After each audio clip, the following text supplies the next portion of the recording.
Did I just ask the internet that? I did, but I would love your answer. Let me know. Anyway, moving on.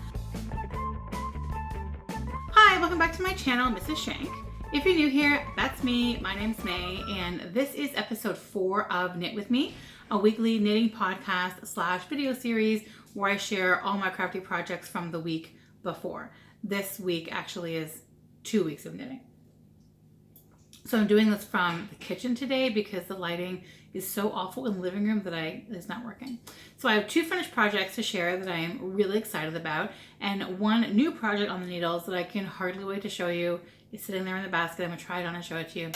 But first, I want to start where I left off with in my last video with the Dream sweater from Ewe Knit. So this sweater starts with the sleeves, and then you knit the sleeves first, and then it's knit bottom up. So the sleeves are actually attached at the shoulders, and then the armholes are sewn up later. So they just sort of hang out on holders or slips of yarn or whatever while you do the color work on the yoke, and then that's it. So I mentioned last week that when I finished my first sleeve, it was 4 inches too short.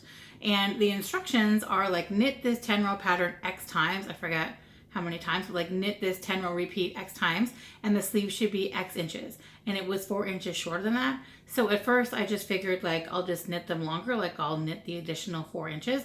But then I realized that if the sleeve was off by 4 inches, the rest of the sweater would probably likely be off by about that much too. And then I mentioned it to my teenage daughter, and she liked the design, so I decided to go ahead and make it for her. So I started late on the 18th, January 18th, and then I finished it in the afternoon on the 30th. And I know I said last week, but I'll say again, this pattern is from Ewe Knit, and I knit it in the BC Garn Loch Lomond bio. So it's a 100% organic wool, and it was so nice to work with. And I really enjoyed the color work. I both like the way that it looks a lot, but I also enjoyed knitting it up as well. It was fun to do it. And I actually don't have any other color work projects on my Make 9 this year.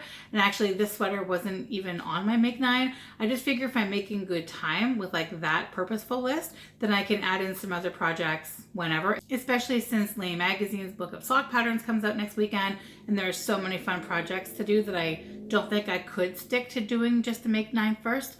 Actually, my mom, I have this behind me to show you, my mom made my sister and I matching sweaters when we were kids. They were black with a red heart and checkerboard yoke, and I said I would totally make myself a grown-up version and knit one for Nacho. And then you guys, my mom found the pattern book. She found this pattern book.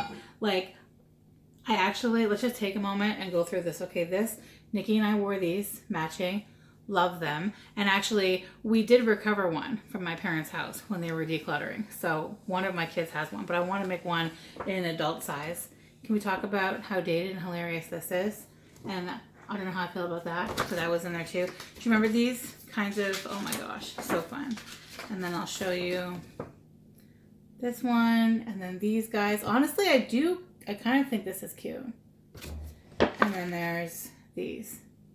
This is the iconic sweater. For years, my parents had a portrait, like one of those glamour shot type things, of my sister and I facing each other, both wearing this sweater. And also keep in mind, we aren't terribly close in age. So I was a teenager and she was a little kid, and we had matching sweaters, and I was a good sport about it. And I would wear matching sweaters with her today, but there's no way she would not be interested in doing that. Anyway, so I really want to cast on for that, but I'm trying to kind of plan out when I do what thing. I don't want to stray too far from my list because I want to make sure I'm going to get it done, but I feel pretty confident that I'm going to get it done. And I have other plans for what I want to do right after this, but this is 100% on the list of definitely happening this year. The second finished project I have to show you is this dress that I'm wearing, and I'll show you a better picture of it over here so you can see the whole thing. So this is dress 1 from the 100 Acts of Sewing patterns. It was very simple. I got it done in just a few hours, and I'm pretty much a newbie to this, so it was really easy. The front and the back of this dress are the same. So I just cut out the 2 pieces, pinned and sewed the shoulders, and then pinned and sewed the sides. It also had 2 front patch pockets in the pattern, but I just went with 1 because I was afraid of symmetry. I didn't want to mess with that. I love this dress so much. I can't possibly explain to you just how much I love it. It makes a perfect house dress because it's so easy to wear. I have already worn it around the house so many times.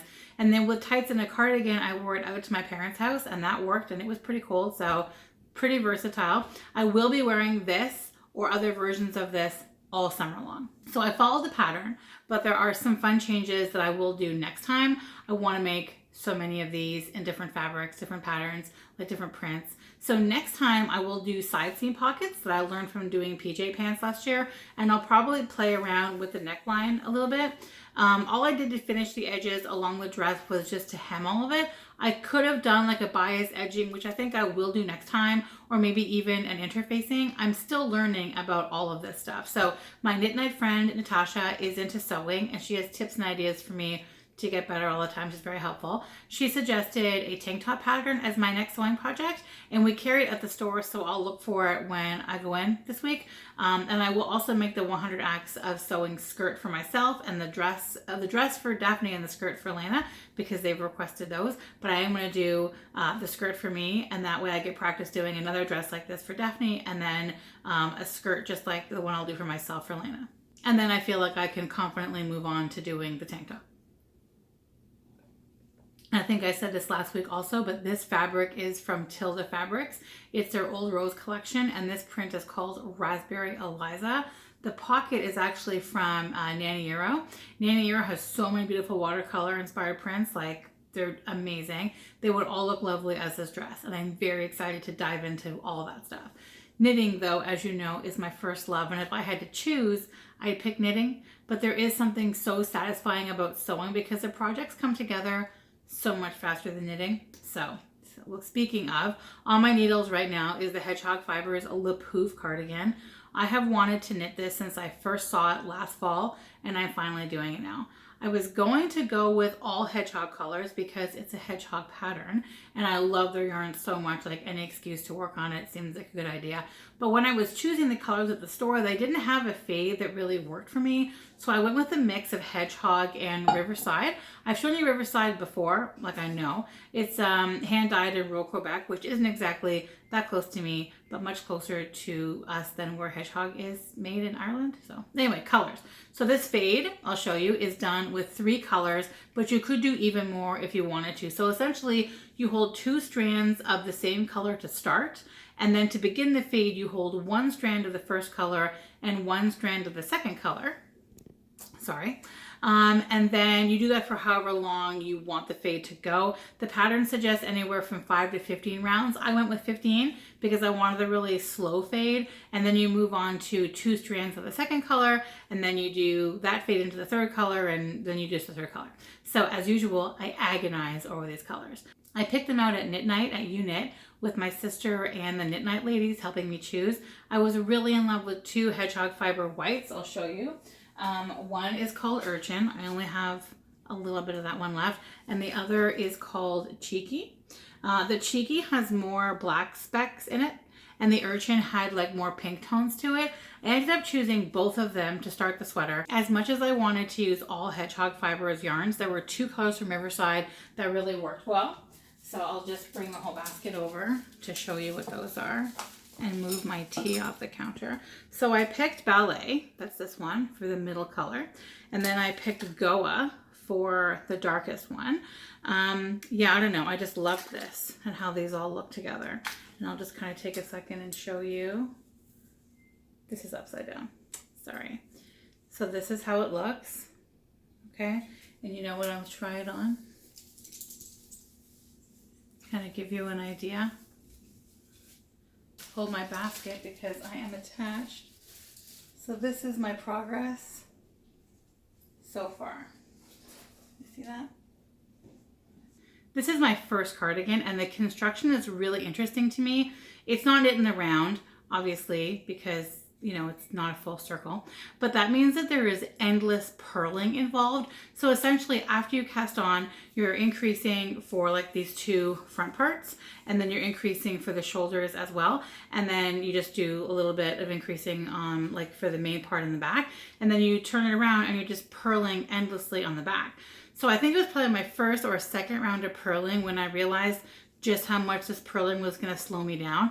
And then one of the ladies at our knit night, Nellie, she told me about Portuguese knitting, where the yarn actually goes over the back of your neck so the tension's in the front. I'm going to show you that right now. It makes purling almost as fast as knitting. So I will actually link the video that I used to learn.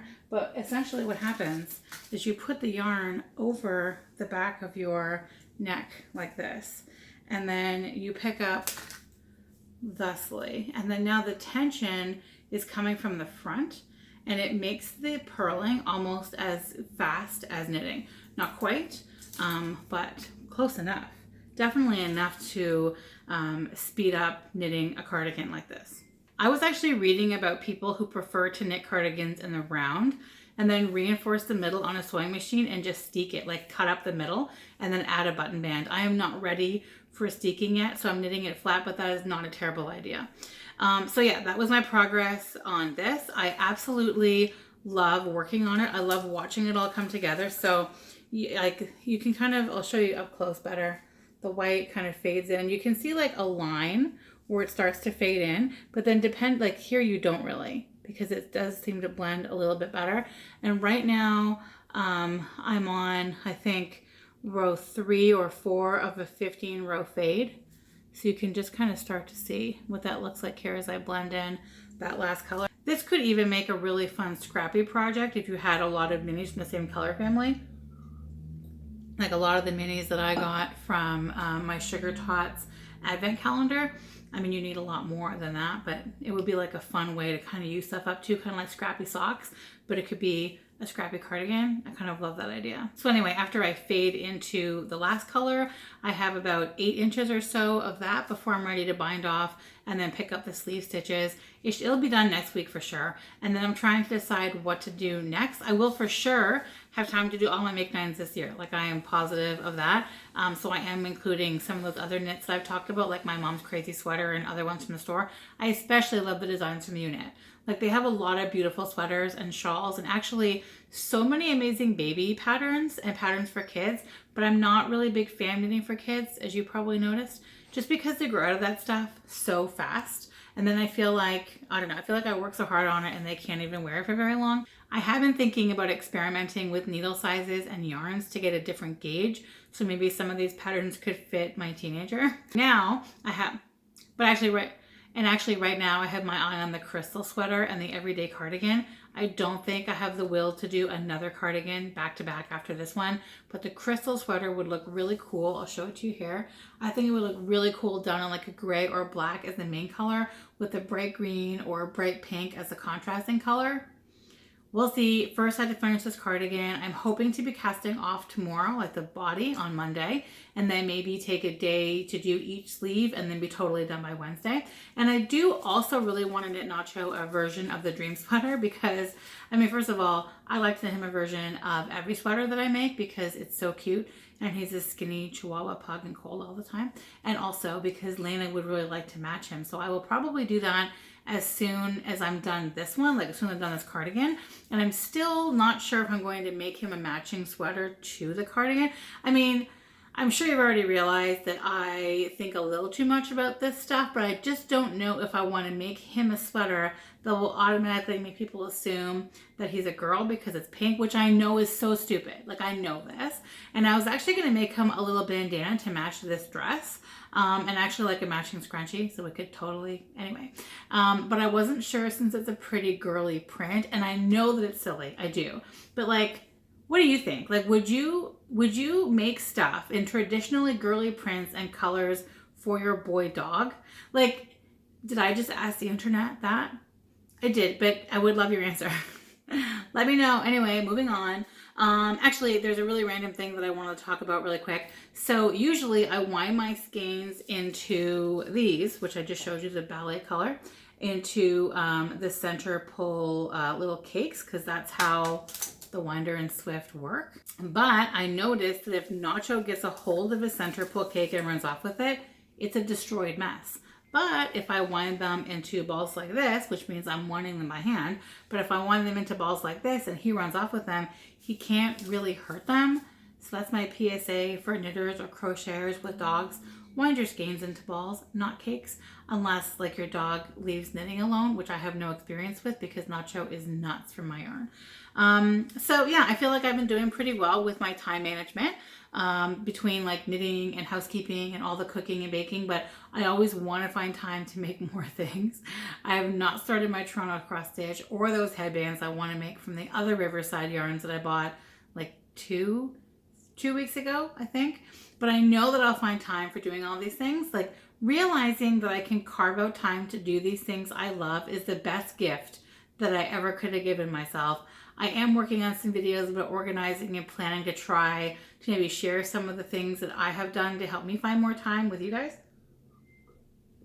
Anyway, I am getting text messages about my grocery order, so I'm going to wrap this up.